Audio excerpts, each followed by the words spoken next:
नमस्कार दोस्तों, आप देख रहे हैं नमो भारत न्यूज। मैं हूं तो शुक्ला।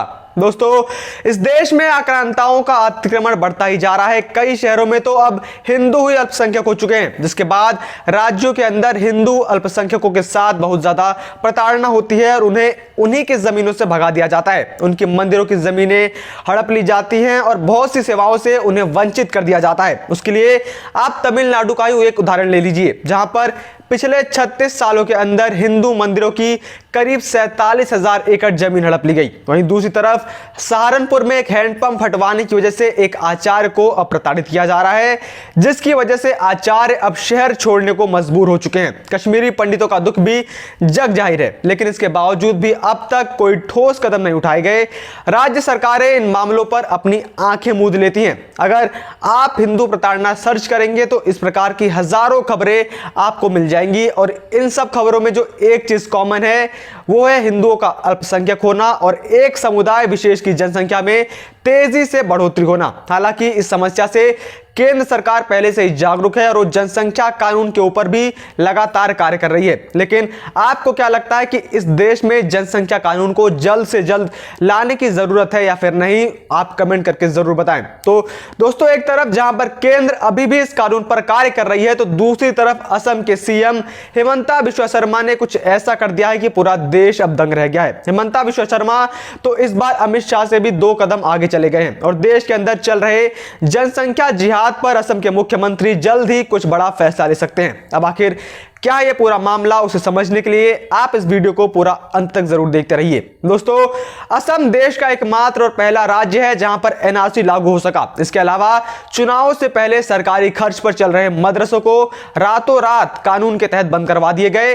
कहने का मतलब है कि असम सरकार ने देश के सामने कुछ खास उदाहरण पेश किए हैं जिन्हें पूरे देश ने सराहा है। असम के अंदर इस समय भाजपा की सरकार है और इस सरकार को फ्रंट से लीड कर रहे हैं वहां के मुख्यमंत्री हिमंता बिश्वा शर्मा। हिमंता बिश्वा शर्मा ने असम के अंदर शुरू से ही हिंदुत्व का साथ नहीं छोड़ा था, जिसकी वजह से उनको वहां पर बड़ी जीत देखने को मिली थी। और कल यानी कि 10 जून को हिमंता बिश्वा शर्मा को असम के मुख्यमंत्री बने 1 महीना पूरा हो चुका है, जिसके बाद उन्होंने अब कुछ बड़े फैसलों की तरफ इशारे कर दिए हैं कि आने वाले समय पर वो इन मामलों के ऊपर भी कार्यवाही कर सकते हैं। असम के मुख्यमंत्री हिमंता बिश्वा शर्मा ने सबसे पहले प्रदेश में चल रहे जनसंख्या जिहाद पर निशाना साधा। गरीबी कम करने के लिए उन्होंने अल्पसंख्यक समुदाय से आबादी कंट्रोल करने को कहा है। शर्मा ने अल्पसंख्यक समुदाय से अपील करते हुए कहा कि वे जनसंख्या नियंत्रण के लिए परिवार नियोजन की नीति अपनाएं। उन्होंने कहा कि गरीबी का मुख्य कारण लगातार आबादी का बढ़ना है, लिहाजा समुदाय के सभी प्रतिनिधियों को आगे आकर इस दिशा में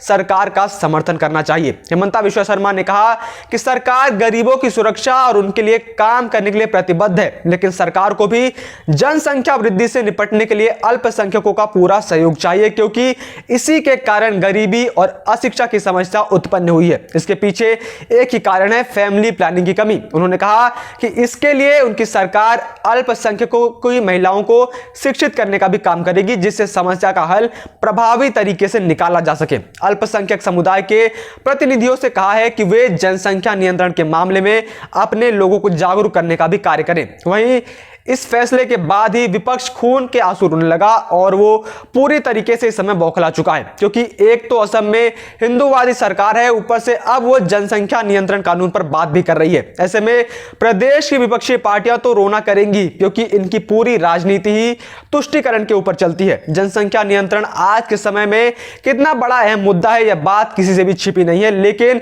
इसके बावजूद भी यह पार्टियां इसे धर्म से जोड़ने का काम कर रही हैं और इस कानून को गलत बता रही हैं और वहां के अल्पसंख्यकों के ऊपर अत्याचार इस कानून को बता रही हैं। और इस प्रकार से इनके इस कथन से 10-10 बच्चे पैदा करने वालों को और मनोबल बढ़ेगा। विपक्ष में रहकर भी ये पार्टियां देश को तोड़ने का काम नहीं छोड़ रही हैं। दरअसल असम के अंदर हुए एनआरसी, जिसकी वजह से 19 लाख अवैध लोगों को बाहर निकाल दिया गया था, जिसके बाद से वहां का विपक्ष चिढ़ा पड़ा है, क्योंकि इसी वजह से वो असम के अंदर चुनाव नहीं जीत पाए। जिसके बाद अब अगर जनसंख्या कानून या फिर जनसंख्या नियंत्रण को लेकर विश्वास सख्त हो जाए जाएंगे तो आने वाले समय में इन पार्टियों को ही नुकसान होगा और देश के अंदर जनसंख्या जिहाद को चालू नहीं रख पाएंगे, जिसकी वजह से वहां का विपक्ष गला फाड़ फाड़ कर रो रहा है। इसी वजह से आज ये जरूरी हो चुका है कि पूरे देश के अंदर जनसंख्या कानून को जल्द से जल्द लागू कर दिया जाए ताकि देश में इस समय जो जनसंख्या जिहाद चल रहा है उसके ऊपर लगाम लगाई जा सके। इसके साथ ही जिस प्रकार से देश के अंदर हिंदू मंदिरों की जमीनों पर जबरन कब्जा किया जा रहा है और मंदिरों की जमीनें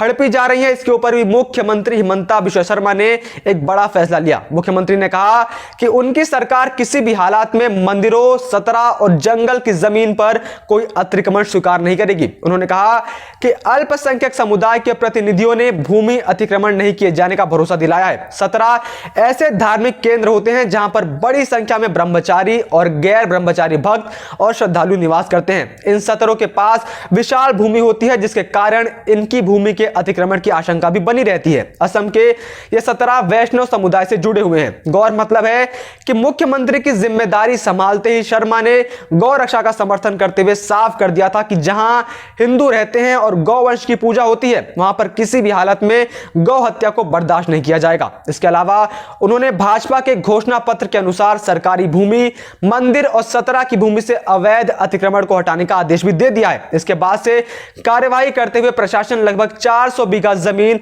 अतिक्रमण से मुक्त करा चुका है। मुख्यमंत्री हिमंता बिश्वा शर्मा ने जब से अपने मुख्यमंत्री पद को संभाला है तब से ही वो एक से एक ऐतिहासिक फैसले लिए जा रहे हैं। सबसे पहले उन्होंने असम के एक आतंकी संगठन उल्फा को भी चेतावनी दी थी, जिसके बाद उल्फा ने भी अपने संघर्ष विराम के ऊपर रोक लगा दी थी। इससे पहले भी हिमंता बिश्वा शर्मा ने प्रदेश के अंदर अनेक गैर मदरसों पर ताला लटकवा दिया था, जिसके अंदर मजहबी शिक्षा के नाम पर कुछ भी हो रहा था और जनता के टैक्स के पैसों का उसमें यूज किया जा रहा था। बिश्वा ने साफ तौर पर कहा था कि जनता का पैसा किसी भी प्रकार की मजहबी शिक्षा में प्रयोग नहीं होगी, चाहे कुछ भी कर लिया जाए। उसके बाद जनसंख्या नियंत्रण के लिए उठाया गया उनका यह कदम बेहद ही महत्वपूर्ण माना जा रहा है। अब देखना यह होगा कि आने वाले समय में हिमंता बिश्वा शर्मा इससे संबंधित क्या कुछ कानून लाते हैं या फिर नहीं। लेकिन इस सबसे विपक्ष में बैठे कुछ लोग जरूर बौखला गए हैं और उल्टा शर्मा पर ही निशाना साध रहे हैं। ऐसा वो इसलिए कर रहे हैं क्योंकि उन्हें पता है कि अब यह देश जाग रहा है और जो